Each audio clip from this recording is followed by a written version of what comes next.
Hello friends, हम लोग NCERT book से क्लास 6 मैथमेटिक्स का एक्सरसाइज 4.5 को सॉल्व करेंगे, जिसमें हमारा पहला क्वेश्चन दिया गया है।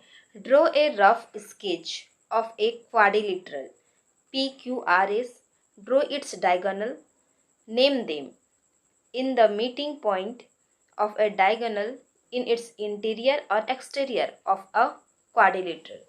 तो जैसे कि हम लोग जानते हैं क्वाड्रिलेटरल का शेप किस तरीके से होता है। चलिए हम लोग इस शेप को बना लेते हैं।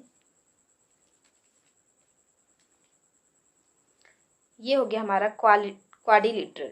ठीक है, इसका हम लोग नेम लिख देते हैं PQRS। ठीक है, अब यहाँ क्या पूछता है, draw its diagonal. Diagonal draw करने का मतलब होता है कि हम लोग एडजेसेंट में लाइन को नहीं मिला कर वो जो बचता है उसमें अगर हम लोग लाइन ड्रॉ करते हैं तो वो हमारा डायगोनल। जस्ट लाइक अगर हम लोग एस से हमें कोई डायगोनल फाइंड करना है तो क्या एस से अगर पी में हम लोग लाइन ड्रॉ करते हैं तो क्या होगा, वो एडजेसेंट। और एस के बगल में जो लाइन है आर में हम लोग ड्रॉ करेंगे तो क्या होगा, ये इसका एस का एडजेसेंट। लेकिन दोनों के एडजेसेंट को छोड़कर क्यू में अगर लाइन हम लोग ड्रॉ करते हैं तो ये हमारा जो होता है इसका डायगोनल कहलाता है। ठीक है, ये हमारा डायगोनल होता है। अगर हम लोग इसी तरीके से आर से अगर हम लोग कोई डायगोनल फाइंड करना चाहते हैं तो क्या करेंगे, एस और क्यू पर ना मिलाकर हम अगर पी से मिलाते हैं तो क्या हो जाएगा, हमारा ये आर का डायगोनल कहलाता है। ठीक है, तो ये हमारा हम लोगों ने डायगोनल खींच लिया। डायगोनल का नाम हम लोग चलिए लिख लेते हैं,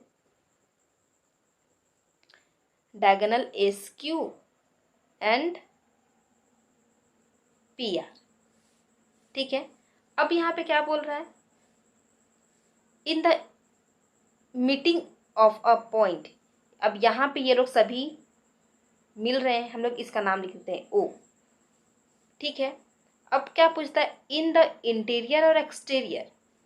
जो ये मिल रहा है, जो पॉइंट में मिल रहा है, क्या ये इंटीरियर में है या एक्सटीरियर में है? तो ऑब्वियसली क्या है, ये इंटीरियर में।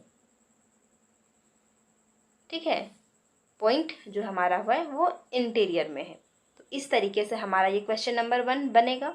अब चलिए क्वेश्चन नंबर 2 हम लोग देख लेते हैं।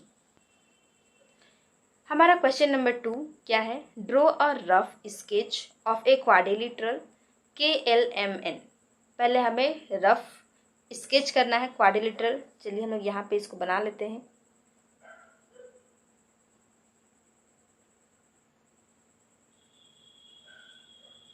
नेम क्या देना है, KLMN।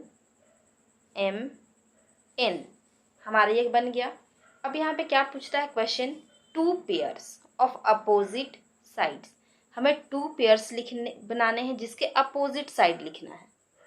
ठीक है, जैसे कि यहाँ पे हम लोग क्या है, अगर अपोजिट साइड हम लोग के एन का अगर हम लोग अपोजिट साइड देखना चाहेंगे तो क्या हो जाएगा, LM, है ना।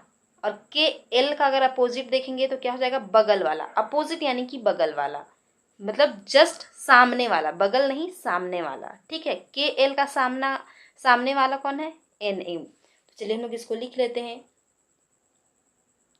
KN 2 पेयर्स लिखना है एंड इसके opposite side KN and LM और KL एंड MN।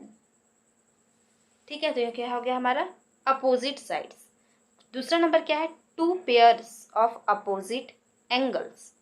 अब यहाँ पे हमें 2 पेयर्स लिखने हैं अपोजिट एंगल्स। ठीक है, अगर मान लीजिए हम लोग एंगल के का अगर हम लोग अपोजिट लिखना चाहेंगे तो क्या होगा, अपोजिट यानी कि सामने वाला। के का सामने वाला क्या है, M। तो चलिए हम लोग इसको भी लिखते हैं, एंगल के एंड एंगल M। ये दोनों क्या है, एक दूसरे के अपोजिट हैं। और अगर एंगल L का लिखना चाहते हैं तो angle L and angle N, ये हो जाएगा हमारा। अब क्वेश्चन नंबर C क्या है, 2 पेयर्स ऑफ एडजेसेंट साइड्स। हमें 2 पेयर्स लिखने हैं एडजेसेंट। एडजेसेंट का मतलब होता है कि सामने वाला। ठीक है, अगर यहाँ पे हम लोग NM, तो NM का जो है सामने वाला साइड कौन सा हो जाएगा, ML, राइट। अगर हम लोग का बोलता कि एन एम का अपोजिट साइड, तो हम लोग इसका बिल्कुल सामने वाला देखते के एल, लेकिन बगल वाला जो है एम एल है ना। तो हम लोग इसको लिख लेते हैं N M and M L, और एक हमारा हो जाएगा के एन एंड एन एम। ठीक है, ये हमारा जो है एडजेसेंट साइड है। अब क्वेश्चन नंबर डी क्या है, two pairs of adjacent angle, है ना। जैसे कि हम लोगों ने क्या जाना, एडजेसेंट का मतलब होता है सामने वाला, ठीक है, बगल वाला। के का बगल एन है, के का बगल एन है। अगर हम लोग लिखते हैं एडजेसेंट ऑफ के, तो हम लोग एल भी लिख सकते हैं, एन भी लिख सकते हैं। तो हम लोग क्या चलिए लिख लेते हैं, एंगल के एडजेसेंट बोला है एंगल एल, और अगर एंगल हम एम का लिखना चाहते हैं तो एंड एंगल एन। ठीक है, तो इस तरीके से हम लोग इस क्वेश्चन को सॉल्व कर लिए। अब चलिए हम लोग क्वेश्चन नंबर 3 को सॉल्व करते हैं। हमारा क्वेश्चन नंबर 3 जो दिया गया है वो जो है थोड़ा हमारा वर्ड प्रॉब्लम भी नहीं बोल सकते हम लोग, ये जो है हमारा एक ऐसी नॉर्मल जनरल क्वेश्चन तरीके से एक क्वेश्चन पूछा गया है, जिसमें क्या बोलता है, इन्वेस्टिगेट, हमें इन्वेस्टिगेट करना है, use strip of fasteners to make a triangles and a quadrilateral. चलिए हम लोग एक बना लेते हैं ट्राइंगल और एक बना लेते हैं क्वाड्रिलेटरल। ठीक है, अब चलिए क्वेश्चन क्या पढ़ रहा है, try to push inward at any one vertex. हमें क्या करना है, ये जो हमारा कोई सॉल्व करने वाली क्वेश्चन नहीं है, हमें इसके जस्ट आप प्रैक्टिकल करना है ना। मान लीजिए आप एक कोई ट्राइंगल लेते हो और एक क्वाड्रिलेटरल लेते हैं। अब हमें वहाँ पे से ट्राई क्या करना है कि हम लोग को इसका एक वर्टेक्स, जैसे यहाँ पे है एक वर्टेक्स ए बी सी, इसे हमें क्या करना है ना, पुश करना है। ठीक है, मतलब ढकलना है अंदर की तरफ। ठीक, आगे क्या बोलता है, invert to any one vertex of the triangle do the sum of the quadrilateral. अगर जो चीज़ हम लोग ट्राइंगल के साथ कर रहे हैं वही सेम हमें क्वाड्रिलेटरल के साथ भी करना है। तो क्या क्वेश्चन बताए, इज अ ट्राइंगल डिस्ट्रॉय, तो क्या ट्राइंगल जो है डिस्ट्रॉय होता है, यानी कि वो खराब होता है। इज अ क्वाड्रिलेटरल डिस्ट्रॉय, और जस्ट इसके लिए भी क्वेश्चन है कि क्वाड्रिलेटरल क्या होता है।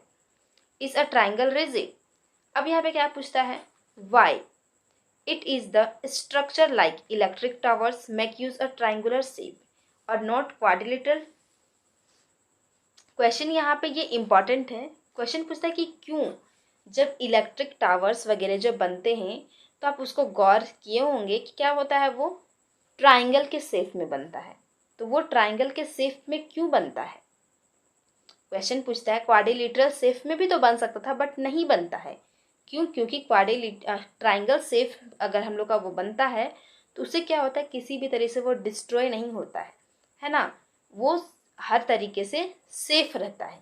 इसीलिए ये क्वेश्चन जो है ये जो मतलब ये सारे इलेक्ट्रिक टावर्स जो है हमें ट्राइंगल शेप में बनाए जाते हैं, क्योंकि वो डिस्ट्रॉय नहीं होता है।